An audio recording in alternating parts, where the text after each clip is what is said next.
بسم اللہ الرحمن الرحیم۔ دوستو، آج ایک بہت ہی عجیب اور ایک دلچسپ واقعہ سننے والے ہیں۔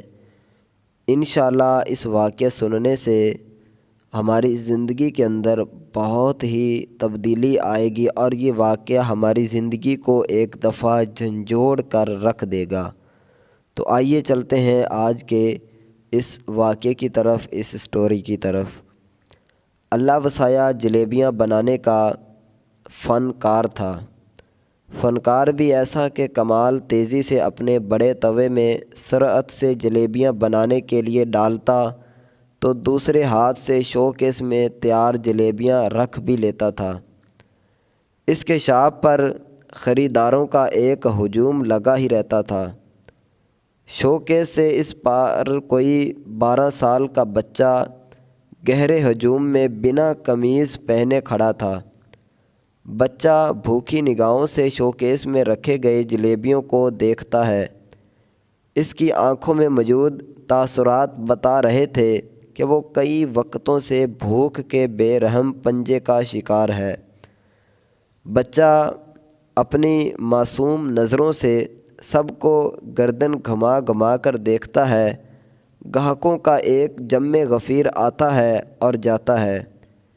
اس ننھے سے معصوم بچے کو لوگ ہاتھ سے پکڑ کر ہٹا دیتے ہیں کیونکہ معاشرے کا یہ انسان ان کی خریداری میں خلل محسوس ہو رہا تھا۔ لیکن کچھ دیر بعد یہ بچہ پھر آ کر شو کیس کے ساتھ لگ جاتا۔ ہزاروں کی خریدار لوگ کر رہے تھے۔ پھر کسی گاہک نے ہاتھ سے پکڑ کر اس بچے کو دکان سے نکالا۔ وہ اپنی ننھی سی معصوم تمنائیں لیے درد بھری آنکھوں سے دکان سے باہر کھڑا لوگوں کو دیکھ رہا تھا کہ اچانک گاہک کے لیے پیکنگ کے دوران اللہ وسعہ کے ہاتھوں سے، یعنی جو جلیبیاں بنانے والا دکاندار تھا، اس کے ہاتھوں سے جلیبیوں کا ایک رول گر گیا۔ نہ تو گاہک نے اس کو اٹھانے کی ضرورت محسوس نہ ہی اللہ وسعہ نے، کیونکہ وہ اس شہر کا جانا مانا رئیس تھا اور اس کا آرڈر بھی تو 5000 کا تھا۔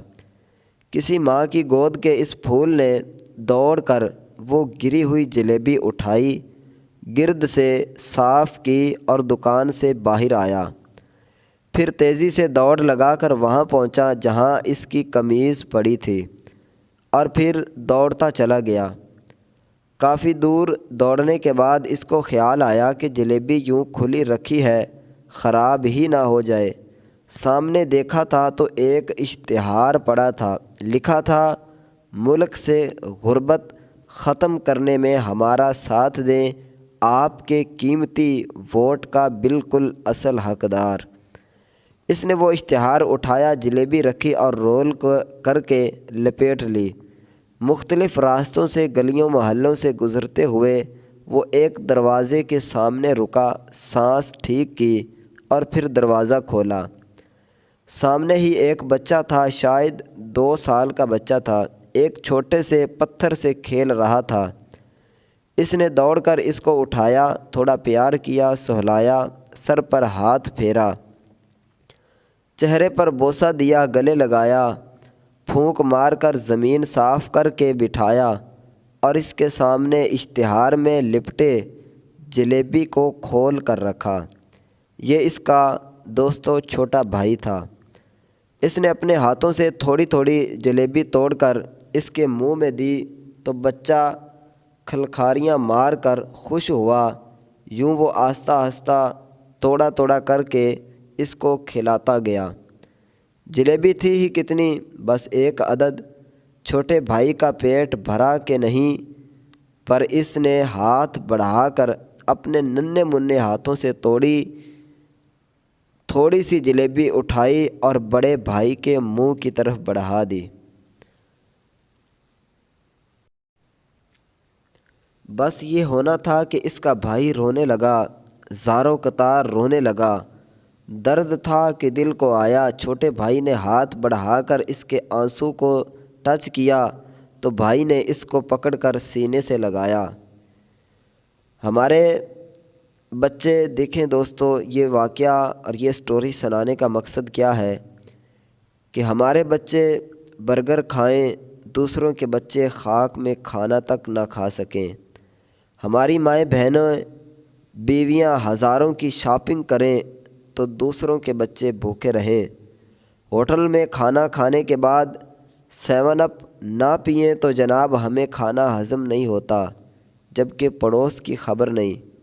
اپنا درد تو میرے پیارے بھائیوں دوستو، اپنا جو درد ہے وہ تو جانور بھی محسوس کر لیتے ہیں، انسان وہ ہے جو دوسروں کا درد محسوس کرے۔ ہم سب نے اپنی الگ الگ دنیا بنا رکھی ہے، اپنی من پسند دنیا، اپنا اپنا سچ بنا کر رکھا ہے۔ اس دنیا میں ہم اپنے من پسند سین دیکھنا چاہتے ہیں اور اپنا من پسند سچ سننا چاہتے ہیں۔ دوستو، حضرت عمر رضی اللہ تعالی عنہ نے فرمایا، اگر دجلہ و فرات کے کنارے کتا بھی بھوکا مرا تو عمر اس کا بھی ذمہ دار ہے۔ کبھی ہم نے سوچا ہے، ہم نے کبھی دیکھا ہے، کبھی ہم نے یہ خیال کیا ہے کہ آج ہمارے پڑوس میں ہمارے بھائی، ہمارے بہنیں، ہمارے بچے بھوکے سو رہے ہیں، لیکن ہم 7 قسم کی بلکہ 50 قسم کی ہم ڈشیں ہمارے گھروں میں پک رہی ہیں۔ تو اس لیے میرے پیارے بھائیوں بہنوں، ہمیں چاہیے کہ ہم اپنے معاشرے کی طرف دیکھیں، اپنے ان غربا دوستوں کی طرف، غربا بچوں کی طرف دیکھیں اور ان کی مدد کریں۔ یقین مانیں، اصل یہی زندگی ہے۔ دوستو، اگر یہ سٹوری، یہ واقعہ آپ کو پسند آیا ہے تو اس ویڈیو کو آگے دوستوں تک ضرور شیئر کریں، اور اگر چینل کو سبسکرائب نہیں کیا تو چینل کو سبسکرائب ضرور کر لیں۔